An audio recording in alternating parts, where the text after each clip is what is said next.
খোকসা উপজেলার মানুষের যে ভ্রাতৃত্ববোধ, জাতীয়তাবোধ, সেটা কিন্তু সবাই একগ্র চিত্তে তারা স্মরণ করবেন এবং স্বীকার করে নেবেন। একে অপরের কাঁধে হাত মিলিয়ে যারা পার্শ্ববর্তী মাঠের দাগের চারপাশ দিয়ে খেলা উপভোগ করছেন, সত্যি চমৎকার লাগছে। অবশ্য যারা অগণিত দর্শক ভাইরা রয়েছেন, যারা খোকসা এগিয়ে যাক সেটা কামনা করছেন, পাশাপাশি যারা অতিথি হিসাবে কুষ্টিয়া থেকে খেলা দেখতে এসছেন তাদেরও কিন্তু সমর্থন করছে যে তোমরা ভালো খেলে তোমরা জিততে চাও, আমাদের কোনো সমস্যা নেই।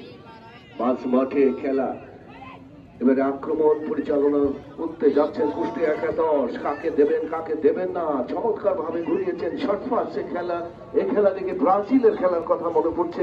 ব্রাজিল কিন্তু বিশ্বের 1 নম্বর দল যারা শর্ট পাসে খেলে থাকেন, যারা বহির্বিশ্বে খেলাধুলো সম্পর্কে খবর নেন। অফসাইডে ভাবছিলেন অফসাইড, কিন্তু পরিচালক বৃন্দ যথাযথ কোনো কারণ দেখেনি, যার ফলে কোনো বিপদ নয়।